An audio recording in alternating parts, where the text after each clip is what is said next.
बिस्मिल्लाहिर्रहमानिर्रहीम अस्सलाम वालेकुम। आज की वीडियो में हम बात करेंगे the good women of Szechwan और the good person of Szechwan, play by Bertolt breach.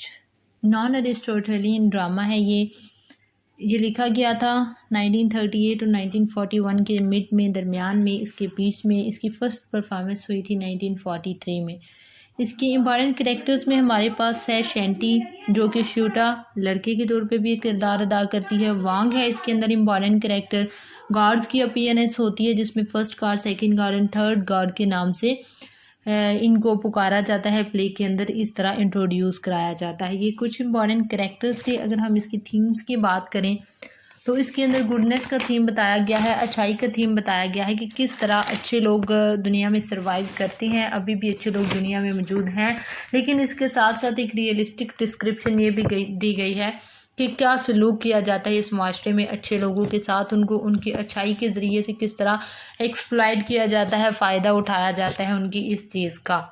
इसके अलावा इसके में मटीरियलिज्म का थीम बताया गया है कि दुनिया कितनी मटीरियलिस्टिक हो चुकी है, कितनी लोगों की मटीरियलिस्टिक अप्रोच है। अपने फ़ायदे के लिए किस तरह वो दूसरों को नुकसान पहुंचाते हैं और उनको एक्सप्लॉइट करने की या उनकी अच्छाई का फ़ायदा उठाने की कोशिश करते हैं।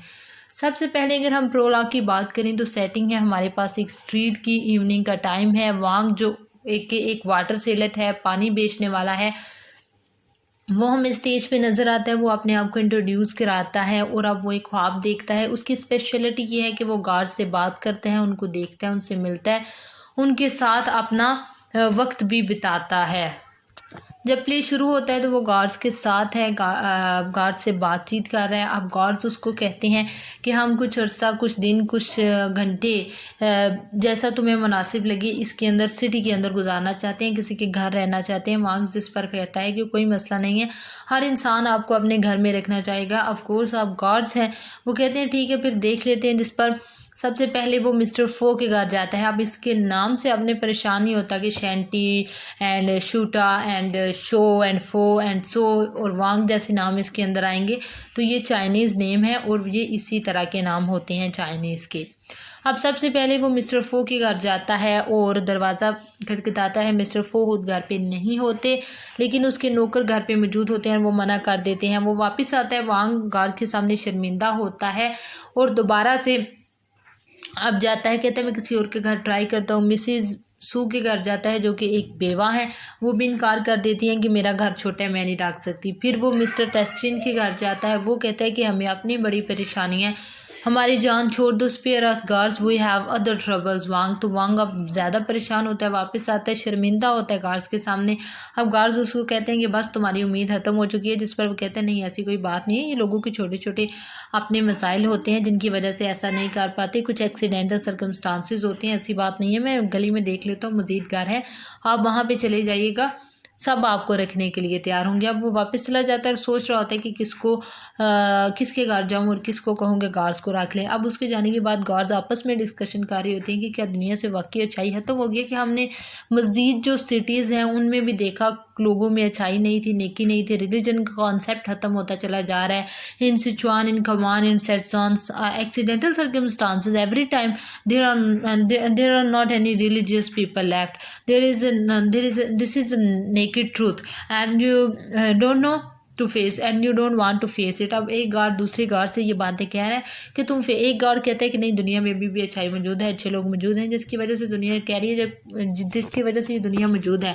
जबकि दूसरे गार्ड का ये कहना है कि नहीं, ऐसी बिल्कुल भी बात नहीं है, दुनिया में कोई अच्छे मौजूद लोग नहीं हैं, हम काफ़ी सिटीज़ में आ जा चुके हैं, मुझे तो कोई ज़्यादा अच्छे लोग नज़र नहीं आए।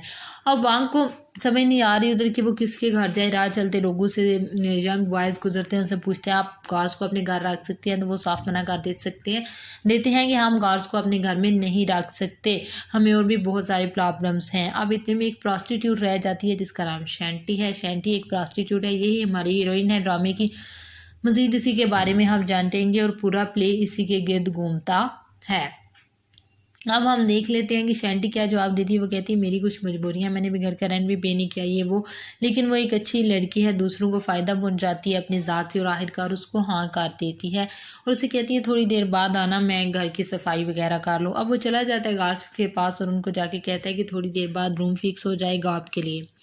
वांग दोबारा शैंटी के घर की तरफ जाता है कि वो देखे कि क्या शैंटी ने घर तैयार कर दिया है या नहीं, लेकिन अब शैंटी भी वहाँ से घर तैयार करके साफ करके निकल चुकी है कि वांग को जाके देख ले। दोनों अलग अलग रास्तों से जाते हैं। वांग जब वहाँ पे पहुँचता है ताला लगा होता है, शैंटी वहाँ पे मौजूद नहीं होती। वो परेशान होता है कि शायद शैंटी धोखा दे के चली गई है, और वो भी वहाँ से निकल जाता है कि गार्ड का अब वो सामना नहीं कर पाएगा क्योंकि वो कोई घर उनके लिए अरेंज नहीं कर पाया। इतनी देर में शैंटी गार्ड्स के पास पहुंच जाती है और कहती है कि लगता है वही आदमी है जिसको वही गार्ड्स हैं जिनको वांग मेरे घर में रखना चाहता है। आइए वो उसके साथ जाते हैं, उसका घर देखते हैं, उसकी तारीफ करते हैं गार्ड्स कि तुम अच्छी लड़की हो, जिस पर वो कहती है नहीं आप मेरा पेशा नहीं जानते, मैं एक अच्छी लड़की नहीं हूँ। और वो कहते हैं नहीं हर अच्छी औरत यही कहती है कि मैं अच्छी नहीं हूँ, तुम बहुत अच्छी। उसको कुछ पैसे देते हैं जिससे वो लेने से मना करती है, लेकिन वो कहते हैं समझो जैसे हाँ हम एक होटल में रहते तो उसका भी पे करते, इसी तरह तुम्हें भी पे कर रहे हैं तो तुम ये पैसे रख लो। वो पैसे वो ले लेती है। यहाँ पे ये सीन ख़त्म हो जाता है। अब वो उन पैसों से नेक्स्ट एक्ट 1 शुरू हो जाता है, जहाँ पे अब वो उन पैसों से कुछ स्टोर से खरीद लेती है जिसके अंदर टबैको का सामान डलवा लेती है, और ऑडियंस को भी डिस्क्रिप्शन देती है अपने बारे में और अपने स्टोर के बारे में। अब वहाँ पे एक मिसेस शीन आ जाती हैं। मसला ये है कि ये बहुत अच्छी है, लोगों को फ़ायदा देती है, किसी को मना नहीं कर सकती, जो मसाइल में होता है उनको भी मना नहीं कर सकती। मिसेस शीन आती है, वो उससे फ्री में चावल ले जाती है और पैसे भी मांगती है, इमोशनल ब्लैकमेल करती है। एक और कपल आता है जो कि हस्बैंड एंड वाइफ के नाम से प्ले के अंदर जिनकी डिस्क्रिप्शन मौजूद है, उनके साथ उनका नेफ्यू भी होता है जो अपनी मजबूरियाँ बताते हैं, उसका फ़ायदा हासिल करने की कोशिश करते हैं और उनसे रहने की जगह मांगते हैं, और उनको वो स्टोर के रूम पीछे वाले रूम में रहने की जगह दे देती है। एक दफ़ा शैंटी मुश्किल में थी और इन लोगों ने इसकी मदद नहीं की थी, लेकिन फिर भी शैंटी उनकी मदद कर देती है। अब स्टोर पे एक और लड़का आता है जिसको अनएम्प्लॉयड बॉय के नाम से प्ले के अंदर बताया गया है। वो उससे सिगरेट मांगता है, वो भी फ्री में, और बहस मुबासे के बाद उसको भी सिगरेट दे देती है शैंटी। अब मिसेस शिन चली जाती हैं। इतनी देर में लोग आते हैं, उससे अपना काम निकलवाते हैं और चले जाते हैं। एक कारपेंटर आता है, कारपेंटर ने उसको कुछ शेल्फ्स वगैरह बना के दी होती हैं स्टोर के अंदर, वो उससे उसके पैसे मांगता है। वो कहती है कुछ दिनों तक तुम्हें दे दूंगी। अब एक और हस्बैंड एंड वाइफ या मैन एंड वुमेन आते हैं जो कि कहते हैं कि हमारे पास लिम्पिंग मैन के नाम से उसको प्ले के अंदर बताया जाएगा कि हमारे पास भी रहने की जगह नहीं होती, और जो पहले उसके पास बना लेते हैं ये उनके रिश्तेदार ही होते हैं, और वो उनको भी बना देती है अपने घर के अंदर। अब एक लैंड लेडी आती है जिसका नाम मिसेस मित्सु है, जो कि उससे बातें करती है, उसके से जानती है, अपने हस्बैंड के बारे में भी उससे बातें करती है, उससे कुछ अपने घर आने की दावत देती है, जो मनी की डीलिंग्स है उसके बारे में भी उससे बात करती है। अब बहुत परेशान हो जाती है शैंटी इन सब की बातों से कि ये सब तो मेरा स्टोर अभी खुला नहीं है और सारा इसको ख़त्म भी कर देंगे, और वो भी फ्री में बगैर किसी पैसे के, ऊपर उधार ही उधार ये या फिर मुफ्त ही मुफ्त लिए चले जा रहे हैं। अब उनके सबसे बारी बारी ये बात करती है कि मेरा एक कज़न है जिसका नाम शूटा है, मैं सोच रही हूँ कि उसको बुला लूँ, ये वो तो इस बारे में भी उनसे बातें करती रहती है। इस तरह रात हो जाती है। सब वो यहाँ पे मौजूद होते हैं जो उन्होंने उसके स्टोर में बना ली होती है, वो सिंगिंग वगैरह करते हैं, और यहाँ पे ये सीन ऑफ हो जाता है। अब दूसरा हमारे पास सीन आता है ब्रिज का, जहाँ पे वांग एक ब्रिज में के नीचे रहता होता है, उसका अपना कोई घर नहीं होता, तो वहाँ पे वो छुप के बैठा होता है 3 दिन से कि गार्ड्स को वो नहीं फेस कर सकता क्योंकि उसने गार्ड्स के लिए कोई पनाह तैयार नहीं की होती। गार्ड उससे कहते हैं, वहाँ पे आ जाते हैं गार्ड्स और उससे कहते हैं तुम परेशान ना हो, शैंटी ने हमें जगह फ्राहम कर दी थी और अब हम उसी को पैसे भी दे के आ रहे हैं, अब तुम्हारा काम ये है कि उसका ख्याल रखोगे और देखोगे कि वो मज़ीद अच्छे काम उन पैसों से जारी रखती हैं या नहीं। वांग कहता है ठीक है ऐसा ही होगा। यहाँ से ये सीन ऑफ होता है। नेक्स्ट सीन हमारे टबैको स्टोर पे है जो कि शैंटी का। शैंटी उन सब के इस रवैये से तंग आ जाती है और वो सोचती है कि वो दी शूटा का करैक्टर यानी अपने कज़न का करैक्टर, यानी कि एक लड़के का शूटा, उसको कोई कज़न नहीं है लेकिन वो खुद ही छोटा बन के आ जाती है। सबके उठने से पहले ही सब जब उठते हैं तो वो देखते हैं कि वो वहाँ पे नहीं होती, शूटा के तौर पे वो वहाँ पे आ जाती है, एक लड़के का गेटअप करके आ जाती है और सब कहते हैं तुम कौन हो, जिस पर वो अपना तारुफ करवाता है शैंटी के कज़न के तौर पर। अब वो उन सब के साथ रफ रवैया रखता है, बड़ा एक बारूब सा रवैया रखता है, और जिस तरह शैंटी एक रहमदिल एक डरी सहमी होती है वो इस तरह नहीं होता, बल्कि लोगों के साथ बराबरी की सतह पर डीलिंग्स करता है। लैंड लेडी भी वहाँ पर आती है, उससे डिस्कशन वगैरह करती है, उसको अपने घर आने की दावत देती है। पुलिसमैन वहाँ पे आता है और इतने में जो नेफ्यू होता है जिसने उनके यहाँ बना ली होती है, ओल्ड मैन और वुमेन का जो नेफ्यू होता है वो चोरी करते हुए पकड़ा जाता है और पुलिसमैन उसको लेके चला जाता है। अब लैंडलेडी के साथ उसकी डिस्कशन जारी होती है। इतनी देर में पुलिसमैन वापस आ जाता है उसको थैंक्स करने के लिए छोटा को कि तुम्हारे मतलब स्टोर से मैंने एक चोर पकड़ा है तो अब मेरे लिए ये मज़ीद बेहतरियाँ होंगी। मेरे मतलब नौकरी के हवाले से। अब इतनी देर में लैंड लेडी चली जाती है। एक और ओल्ड वूमेन आती है जो कि अपने हस्बैंड के लिए सिगार देने आती है और बताती है कि उनकी शादी की सालगिरह, जिस पर वो कहते हैं इतने साल आपकी शादी को हो गया फिर भी सालगिरह आप मनाती हैं। उनसे शादी के बारे में छोटा और पुलिस ऑफिसर सवाल करते हैं कि अच्छी चीज़ है, बेनिफिट्स क्या है, इसके डीमेरिट्स क्या है। तो वो बताती है अच्छी चीज़ है, तुम लोगों को भी शादी कर लेनी चाहिए। यहाँ पे ये सीन ऑफ हो जाता है। नेक्स्ट सीन जो है वो एक पार्क का है, सिटी के अंदर इवनिंग का टाइम है। यहाँ पे हमें यंगसन मिलता है जिसको हम कह सकते हैं कि जो मेल इम्पॉर्टेंट सबसे कैरेक्टर है हमारे प्ले का, ड्रामे का, वो ये है। वो अपनी खुदकुशी करने की कोशिश कर रहा होता है, बारिश का मौसम होता है और वहाँ पे अब शैंटी के तौर पे ही शैंटी आती है, श्योटा के तौर पे नहीं आती। वो भी पार्क के अंदर होती है और वो उसको दरख्त के नीचे ले जाती है। बारिश शुरू हो जाती है। अब दोनों के दरमियान डिस्कशन होती है, एक दूसरे का तारुफ करवाते हैं, जिस पर यंगसन बताता है कि वो एक पायलट बनना चाहता है और उसकी पैसों की कुछ उसे ज़रूरत है, बाकी सारा इंतज़ाम हो चुका हुआ है। उस हवाले से वो शैंटी से उसके बारे में पूछता है कि वो कौन है, जिस पर वो बताती है कि मेरे पास बताने के लिए कुछ भी नहीं है। फिर वो काफ़ी देर वहाँ पे बैठते हैं, डिस्कशन करते हैं, शादी, दोस्ती और जो प्यार है उनके टॉपिक्स पे उनकी डिस्कशन होती है। वांग भी वहाँ पे आ जाता है। वो शैंडी का शुक्रिया अदा करता है कि तुमने उन गार्ड्स को वहाँ पे रखा था। अब यहाँ पे सॉन्ग्स के डिफरेंट पार्ट्स में ड्रामे के सॉन्ग्स कुछ प्रेजेंट किए जाते हैं, तो जो कि कैरेक्टर की जाने से ही रिप्रेजेंट किए जाते हैं। तो यहाँ पे भी वांग की जानिब से एक सॉन्ग रिप्रेजेंट किया जाता है, जहाँ पे ये सीन ऑफ हो जाता है। अब नेक्स्ट जो सीन शुरू होता है उसमें वांग की फिर मीटिंग है गार्ड्स के साथ, उससे पूछते हैं वो लोग उसके बारे में कि कैसी है शैंटी और उसकी सूरत हाल कैसी जा रही है, जिस पर वो बताता है कि शैंटी की सूरत हाल अच्छी जा रही है और एक कारपेंटर है जिससे थोड़ा परेशान कर रहा है, लेकिन ओवरऑल उसकी सिचुएशन अच्छी जा रही है। यहाँ भी ये सीन ऑफ होता है। अब स्टोर का दोबारा सीन आता है, सब लोग वहाँ पे खड़े हैं, वांग और कारपेंटर के दरमियान झगड़ा हो जाता है। वो उसका वांग का नाक फोड़ देता है, उसको मुक्का मार के, घुंसा मार के कारपेंटर। इतनी देर में वहाँ पे पुलिस भी आ जाती है। अब दरमियान में हमें देख नज़र आता है शैंटी की भी डिस्कशन जारी है। वो अपनी प्रॉब्लम्स डिस्कस करती है कि उसने भी रेंट देना है क्योंकि स्टोर खरीद लिया था उसने उन पैसों से, मिसेस शिन से, जो कि उसको गार्ड्स ने दिए थे। तो ओल्ड वुमेन जो थी, जो अपने हस्बैंड के लिए सिगार लेने आती है, वो इतनी देर में उसको पैसे दे देती है, जिस पर वो बहुत शुक्रगुजार होती है। माँ को भी बताती है कि ये देखो मौजा हो गया, उसने मुझे पैसे दे दिए हैं। इतनी देर में मिसेस यंग, जो कि वालदा हैं जंक्शन की, वो आ जाती है और बताती है कि मेरे बेटे की नौकरी तो हो गई है, लेकिन उसे कुछ पैसों की ज़रूरत है इब्तदाई प्रोसेस के लिए। शैंडी जो पैसे उसको ओल्ड वुमेन ने लिए थे वो उसको दे देती है क्योंकि वो उसके लड़के को पसंद करने लगी है। अब यहाँ पे सीन ऑफ होता है। नेक्स्ट सीन शुरू होता है। शैंटी श्योटा के तौर पे गाना गाती है लोगों के सामने, अपने बताती है कि अब वो श्योटा के तौर पे लोगों के साथ काफ़ी अच्छे तरीके से डील कर लेती है, काफ़ी कॉन्फिडेंटली डील कर लेती है। अब 5 हमारे पास सीन शुरू होता है जिसके अंदर शैंटी श्योटा के तौर पे ही हमें नज़र आती है। स्टोर के अंदर मिसेस शिन भी वहीं पे मौजूद है। यंगसन भी आ जाता है और वो श्योटा के साथ डिस्कस करता है कि आप कौन है, जिस पर वो बताता है मैं यंगसन हूँ, मैं श्योटा हूँ, उसका कज़न हूँ। दोनों अपना तारुफ एक दूसरे से करवाते हैं। अब श्योटा शैंटी के बारे में यंगसन के ख्यालात जानना चाहती है और उस पर उससे पूछती है कि तुम उसके बारे में कैसे ख्यालात रखते हो, ये वो। इतनी देर में लैंड लेडी भी आ जाती है। वो यंगसन से डीलिंग्स के बारे में बात करती है क्योंकि वो अपनी बढ़िया शेहियाँ बिगाड़ रहा होता है कि मैं ये कर दूंगा, वो कर दूंगा, जब मैं पायलट बनूंगा मेरे पास इतना पैसा आएगा, उतना पैसा। जिसको दिल होता है श्योटा का कि वो यहाँ से चली जाए और लैंड लेडी साइड पे चली भी जाती है। वो उससे पूछती है श्योटा कि क्या तुम्हारे ख्यालात हैं शैंटी के बारे में, जिस पर वो कहते हैं कि मैं तो सिर्फ उसका स्टोर हासिल करना चाहता हूँ। उसकी लालच के बारे में वो खुल के बताता है, अपने लालच के बारे में, और उसे कहता है कि तुम भी अपनी कज़न का फ़ायदा उठाया करो, ये वो। जिस पर वो हैरान होती है, परेशान भी होती है और अकेले जाके रोती भी है। इतनी देर में वहाँ पे पुलिसमैन भी आ जाता है क्योंकि पहले जो मिस कारपेंटर और वांग की लड़ाई हुई थी उस हवाले से पुलिसमैन वहाँ पे आता है। डिस्कशन वगैरह उनकी जारी रहती है। जो शैंटी है या जो श्योटा है वो पिछले दरवाजे से निकल जाती है और अब सीधे वाले दरवाजे से शैंटी के रूप में आती है। जब वो वहाँ स्टेज पर नहीं होती तो यंगसन अपनी एंगेजमेंट भी अनाउंस कर देता है शैंटी के साथ। और वो आती है तो वो उसको बाकायदा प्रपोज करता है, जिस पर शैंटी कहती है कि मैं तुमसे शादी नहीं कर सकती, मुश्किल है मेरा तुमसे एंगेजमेंट करना।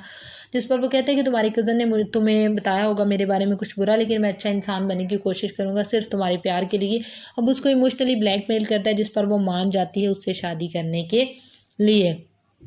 अब वो कहती है कि I want to go with the one I love, I don't want to reckon what it will cost, I don't want to consider if it is wise, I want to go with the one I love. यानी कि वो प्यार को तरजीह देती है, फिर यहाँ पे ये सीन ऑफ हो जाता है। नेक्स्ट सीन में वो ऑडियंस को बताती है, सॉन्ग प्रेजेंट करती है, अपने बारे में बताती है और कहती है कि क्या उसके अज़ाइम है यंगसन के बारे में, वो उसको एक अच्छा आदमी यंगसन को बनाने की कोशिश करेगी। वहाँ पे ये सॉन्ग वाला सीन ऑफ होता है। नेक्स्ट सीन शुरू होता है जिसके अंदर शादी की से सारी सूरत हाल है। सब जो कारपेंटर हैं, ओल्ड वुमेन है, ओल्ड मैन है, husband wife nephew, everyone is on the stage और प्रीस्ट भी वहाँ पे मौजूद है। शादी का एन मौका है, ड्रेस सब शादी के लिए हो चुके हैं। एन मौके पे यंगसन शादी से इनकार कर देता है। क्यों? क्योंकि वो स्टोर नहीं नाम उसके करवाती, जिस पर वो कहता है कि मैं तुमसे शादी नहीं कर सकता। अब जंक्शन की वालदा भी उसका ही साथ देती है क्योंकि वो स्टोर के लिए ही तुझसे शादी कर रहे होते हैं।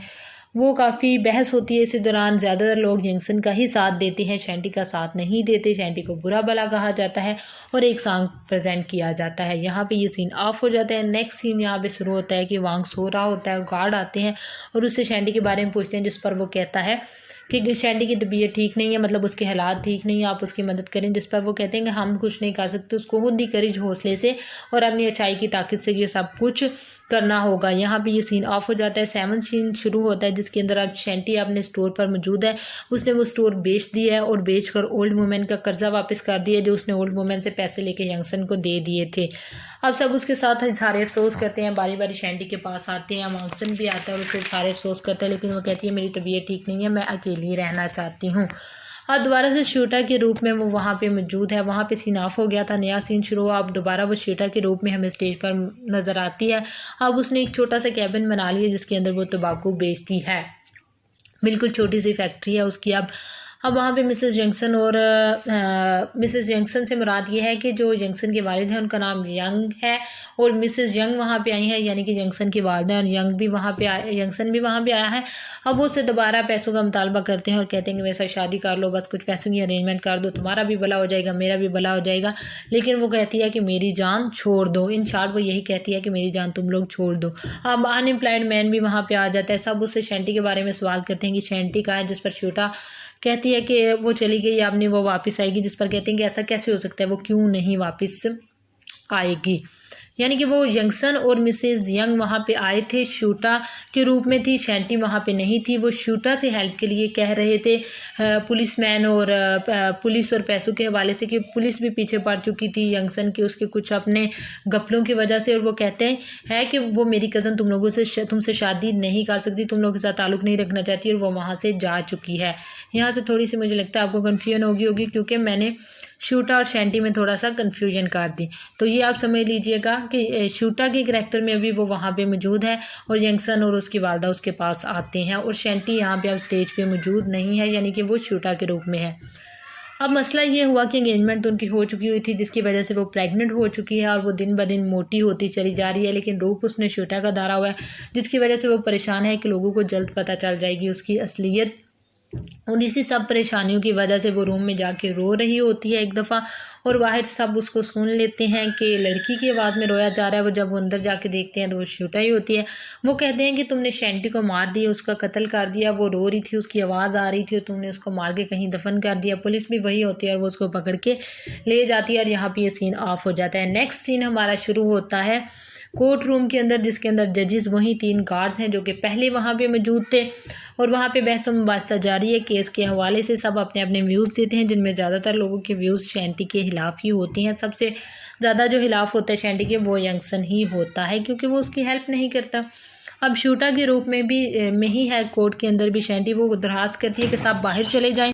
मैं गार्ड्स को अपनी असलियत बताना चाहती हूँ, मतलब कि मैं बताना चाहती हूँ कि क्या सूरत हाल है। जब सब बाहर चले जाते हैं तो वो गार्ड्स को बताती है कि मैं ही शैंटी हूँ, मैं ही शूटा हूँ, लोगों के रवैये की वजह से बचने के लिए मैंने ऐसे किया। और यहाँ पे गार्ड्स उसको बरी कर देते हैं, लेकिन मज़ीद इसको कोई फेवर नहीं देते। यहाँ पे ये प्ले ख़त्म हो जाता है। एपीलॉग इसका बताता है, ये ब्रेस्ट इसके अंदर ये बताता है कि मैंने इस प्ले को इसलिए एक अच्छी और हैप्पी एंडिंग नहीं इसकी की कि मैं सोचना चाहती हूँ लोग खुद सोचें, क्या वाकई दूसरों के साथ अच्छाई करने वालों के साथ दुनिया में अच्छा होता है? क्या वाकई दूसरों के लिए सेक्रीफाइस करने वाले जो बाकी लोग हैं वो उसके साथ कुछ अच्छा करते हैं, उसकी कभी ना कभी उसकी मजबूरियों से फ़ायदा उठाना छोड़ देते हैं? तो उसने खुद लोगों के ऊपर छोड़ा है कि वो इसकी एंडिंग के बारे में सोचें, जो कि उसने एपीलॉग के अंदर बताई है, और लोगों से माजरत करता है कि वो उसकी एक अच्छी हैप्पी एंडिंग नहीं कर पाता। क्यों? क्योंकि वो नहीं समझता कि ऐसे लोगों के साथ कभी अच्छा रवैया अपनाया जाता है। अच्छे लोगों की स्ट्रगल और उनकी मुश्किलात जारी ही रहती हैं, और जो कि उनको फेस करनी पड़ती हैं। तो ये था ब्रेस्ट की जानिब से प्ले, जिसको हमने डिटेल के साथ डिस्कस किया। आई होप आपको इसकी समझ आ गई होगी, क्योंकि हर एंगल से हमने इसको डिस्कस किया। इसके अंदर आपके MCQs कवर होंगे, आपके शॉर्ट क्वेश्चंस भी कवर होंगे, और अच्छे तरीके से आप लॉन्ग क्वेश्चंस को तैयार करने के भी काबिल हो सकेंगे। तो आई होप कि आपको वीडियो पसंद आई होगी। अगर आपको वीडियो पसंद आई है तो चैनल को सब्सक्राइब कर दें, लाइक कर दें, शेयर कर दें और बेल आइकन के बटन को दबा दें, ताकि आपको नई आने वाली वीडियोज़ वसूल हो। Thank you so much for watching the video. Bye bye.